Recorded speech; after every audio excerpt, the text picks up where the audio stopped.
We're now at the final part of part one of the soulmate course, which is how to find your soulmate. So, the first part that is very, very important when you're looking for your soulmate is, and I know we spoke about this in other lectures, is to be very mindful of where your aura is going when you think of your soulmate and what you're picking up. Because what's happening right now is your soulmate is showing you where they are, and you're showing them where you are. And what I recommend to begin is create a space, whether when you're having your cup of tea in the morning, something very quiet, or cup of coffee, and just sit and be still and start to daydream about how would it be, what would be your perfect meeting of your soulmate. Now, daydreams, when we daydream or do our meditation, what's happening is you're creating a sacred space with your energy so that either your guardians, your soulmate, and you could do this too with loved ones in spirit as well. As you daydream and you visualize the perfect way to meet your soulmate, what happens is your soulmate's energy comes into your energy field and they show you, they give you guidance on how to find them. And you want to pay attention to, are you thinking of a random friend? Because that could be a sign that this friend is a mutual friend or somehow connected to your soulmate. Are you seeing a random city or a random name? Because this could be a sign that maybe your soulmate is from there, or maybe you're going to meet there, or something may come in. The other part too, you want to pay attention to homes or pets or locations, because what happens is your soulmate will be showing you, giving you guidance that may seem very insignificant at the time but will make sense later. So I'll give you an example. There's one time I had a client where she did her meditation, and every time she did it she kept getting an avocado, and she thought she was doing it wrong, to be honest. But what happened was, when she met her husband, when she met him, she found out that he loves guacamole. Like, he has it literally every breakfast, lunch, and dinner. Like, he loves it. But that was his symbol to her that, hey, look for the avocado, the guacamole. So that was one of the translations. Now, when you do your daydream, it's important to focus the energy very, very specifically on, okay, how are we going to meet? Or what is the perfect way we can meet? And what you want to do is start visualizing, okay, are we friends first? Is it like a blind date? Do we just start meeting on talking online? Are we introduced, and you want introduced through mutual friends? How does that come to me? And what I would recommend is just keep it very, very simple and very gentle. First, by starting with, like, what you want to find out, what are you comfortable with? Do you want to meet through mutual friends? Do you want to be set up on a blind date? Are you okay with online dating? What are you connecting with? Because what happens is, what you're comfortable with, that's what your soulmate is going to be comfortable with. And one of the most important things I think is out there when you're trying to find your soulmate, and I don't think I know a lot of other books and others, they focus a lot on creating the energy and focusing the aura and doing all that, which is very important. Don't get me wrong, that is very important.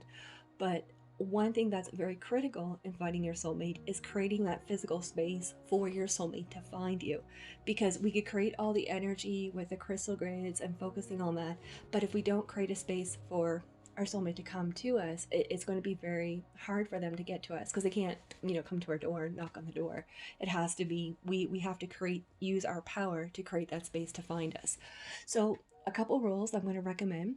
One is, you want to start talking out loud that you are ready for your soulmate. And say it to your friends, to your family. Just say it like, I am ready for my soulmate. I am ready for my true love. And you speak it. Because one of the universal laws of free will is that the universe, the guardians, they can't intervene until we ask. So when we ask, it gets the energy moving even more, that, okay, she's ready or he's ready for their soulmate. The second thing you want to do is, you want to nurture that space. So if you decide that, okay, I want to meet through a friend, I want to meet through a blind date, you start talking to your friends, hey, do you know anyone? And you focus on just creating that space. And remember, everything you do, it's a seed of energy. And that seed of energy will grow. So maybe a friend doesn't know someone, but they may know a friend who may know somebody. And you let it grow. The other part too that's very important when you're trying to find your soulmate is, if you find someone that you're attracted to, if you're, even if it's something you're going for a walk, or if it's something that you're chatting to online, or even just through, social media. It's have the courage to let them know that, hey, I think you're cute, or I think that you're attractive, or whatever. Now what happens is, when you say that, you always do it without expectation, meaning that you just say it in love. You don't say it with the expectation, okay, this person's going to ask me out, or I'm going to ask them out. It's just you're generating the energy. If you want to do online dating, you do what you're comfortable with, and you take your time. Just be safe and take your time. But you really, the guidance to help find your soulmate. Oh, and the other part too you want to do is visualize a light from your heart to your soulmate, and keep asking, how are we going to meet? What is the connection? How is this going to connect? Because the energy will come to you, but you want to treat it like a garden, and every day you're taking action to create that space for them to find you. But look at what you're comfortable with, and as soon as you find out what you're comfortable with, you take action. So if you want to meet through a friend, you keep asking your friends, like, do you know anybody? If you want to go online date, then you go online date, and you make it a very beautiful energy for your soulmate to find you.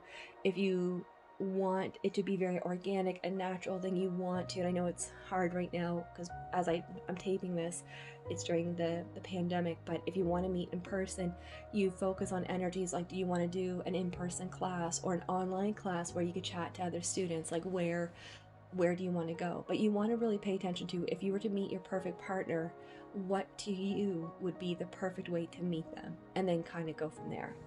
Okay.